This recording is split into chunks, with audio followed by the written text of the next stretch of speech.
don't know how to be an individual. And we want to get back to our discussion on race relations in the United States. Pastor R.C. Blakes Jr. joining us. And as leaders on a local level, when we begin to combat the rhetoric with truth. Pastor, thank you so much for joining me. It's such a horrific conversation that we even have to be having. What are you hearing from? Let's talk with R.C. Blakes Jr. Let's talk.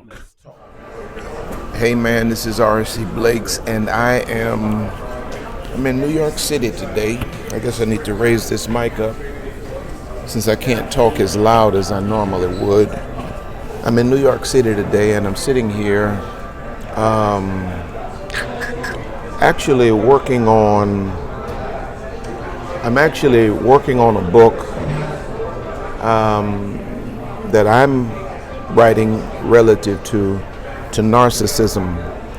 As I've always said, I never realized how big of an issue narcissism was until I started studying it and talking about it, and I realized I'd been teaching about it for a long time. So I'm actually writing a book from the perspective of a non-professional or a narcissist or a novice. So sitting here enjoying the view and decided to kind of talk to you guys about something that I dealt with on Instagram the other day. And the question that came to mind was, how do you know if a person is really changed? How do you know if a person is really changed? You know, when you've been with a person and they've lied continuously, and you want to believe them, you love them, but they've not seemed to love you back, how do you know that this person is really changed? Well, as I was pondering it, and I didn't write any of this down, so I'm still kind of going from off the top of my head. As I was thinking about it, I think the number one thing is when a person has really changed, you know, specifically if they've had a history of cheating and infidelity, I think when they really change and they're really sorry, and that they're not just putting on a great act for you. I think the main thing that you'll be able to notice is that they will begin to live a lifestyle of voluntary accountability. And by that, I simply mean that, you know, they won't have to hide the phone anymore. If they forget the phone when they go to the store, they don't have to rush back to grab the phone off of the counter. They can let you make calls from their phone, and they just put themselves in a position where they are volunteering accountability without you even having to ask it. Because when a person is really changed, they really want you to recognize the fact that they are not what they used to be, and they would take pride in the fact that they're not who or what they used to be, and they would want to live in a way that you could see it rather than them having to tell you, because they realize that their words are at this point pretty much worthless. Another thing that I think happens when a person is really sincere, and let's go back to voluntary accountability. When they're going places, you know, they'll call you from where they are. They'll invite you to come by. If they're a social media person, they'll post pics of where they are and the surroundings. They'll utilize FaceTime more. You know, just putting themselves in a position where it's clear, you can see you can see, you can account for their whereabouts and what have you. I think the second thing is when a person has really, really changed, I think you can feel it in their energy. Excuse me. I think you can feel it in their energy. You know how in times past you just kind of, they were saying I'm sorry and they were crying or doing whatever they do, and you just wanted to believe it so badly that you just ignored the fact that the energy coming from their soul did not match the words coming out of their mouths. And so you just kind of swept that under the rug, and you hoped and wished and prayed that this is real this time, but deep down on the inside you knew it, because the energy just was not, the energy just was not right. The energy just did not match a person that is sincerely apologetic, or a person that is sincerely remorseful for harm they've done to you. They're almost telling you, I'm sorry, I apologize, with a grin on their face. Have you ever seen a person do that?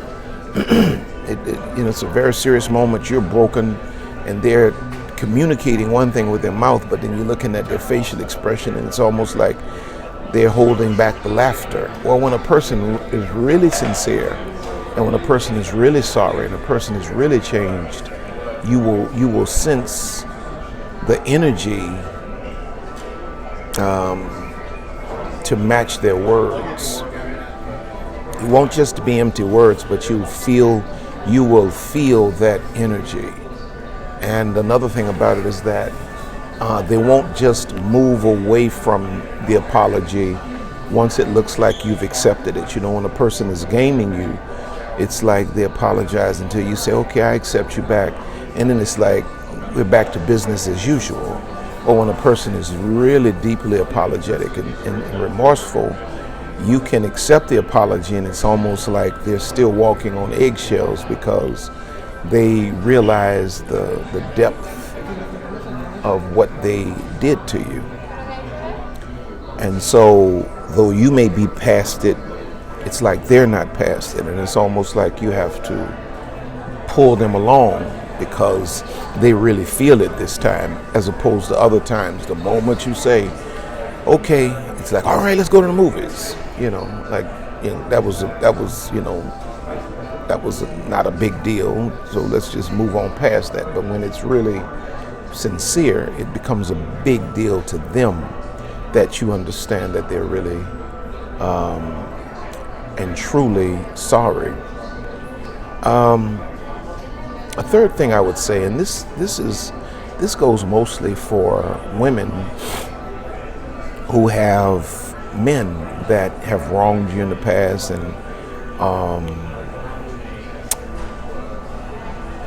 and they constantly apologize, and you keep taking them back, and you don't know why. I'll give you this warning. When you find yourself continuously taking a man back that is a cheater, that is a player, that is a dog, you have to understand this. You have to go inside before you look outside. You're addicted to that kind of man. The reason you keep taking him back is because you've gotten addicted to that kind of dysfunction. You're addicted to it. And this is why, if you think about it, this is why just about every relationship you've had has been the same kind of guy, just with a different name, different social security number, different pair of jeans. It's because you're addicted to this kind of guy. And this is why, after you've wasted so much of your life with this kind of guy, you end up bitter, and you start saying, you're making statements like, every man in the world is a dog. No, every man you've chosen has been a dog, because you've been addicted to that kind of man, and you have no attraction to healthy, safe men. So here's the warning. When a guy is really apologetic and he really turns his life around, in a lot of cases, he's going to become, to some extent, unattractive to you. When he stops breaking your heart, he's volunteering accountability. He's actually around the house being a good husband and father. He's not a man you have to worry about anymore. You're going to realize that you were addicted to that kind of drama and that kind of dysfunction. And if you're not aware of this going on in your own mind, you'll find yourself sabotaging the relationship when the man has actually become a man. That's deep, isn't it? That's something for you to think about. Because for you, a safe and sincere man has never been attractive. You've always wanted the edgy, swagged out dude, unpredictable. There's something about that just turns you on, even though it hurts you, even though it's almost like drugs, even though it's killing you, you run behind it. And so when your man changes, you have to be careful that you don't lose him because of disrespect, because of dishonor, because he's not going to be the same guy. And he may very well not be the guy that you're attracted to anymore. And then you lose him, and then he'll go to another woman, and she'll reap the benefits of everything you suffered for. And then it'll be later in life, when you've gotten older, that you'll wake up and you'll realize, I made a fool of myself, because you would have gotten rid of him, and you would have gravitated to another man that was just like the toxic version of him, and you know where that ends up. So these were just some thoughts, man. These were just some thoughts. I hope you guys have a great day. Don't forget, if you haven't picked up my books, go to Amazon. Pick up my book, Queenology, Father-Daughter Talk. Soul Ties, great one for this subject we're discussing now. Wisdom for Women in Ministry, God's Playbook for Winning Family, Imperfectly Holy, and I'm getting ready to, in a few days, I'm getting ready to do the pre-sale for Kingology. Man, I'm excited. If you're anywhere around London or Europe, Lisa and I are coming to London, March 27th and 28th, 2020. We'd love to have you there. The links are in the description for those of you that may want to do regular registration or VIP. The links are in the description. We've made it affordable for many of you who said, well, I can't afford the VIP. Previously, Queenology has only been a VIP experience, but then I realized that a lot of people were priced out of it. So we've created a regular registration for people who may not be able to afford the VIP thing, but we'd love to have you. Those of you that need counseling of any kind, just partnered with a group called BetterHelp. This is online counseling. This is on the phone. If you need a counselor, somebody to talk to 24/7, they'll be available to you. I just partnered with them since I'm not a counselor. And a lot of my family, my extended family, needs counseling. I think they're a great fit. I'd like for you to hit the link in the description and check it out if you're in that place where you just feel like you need somebody to talk to that can really, really help you. I'd like for you to check out BetterHelp. All right, God bless you, man. I'm about to go on about my day here in New York. Have a great one. I'll talk to you soon.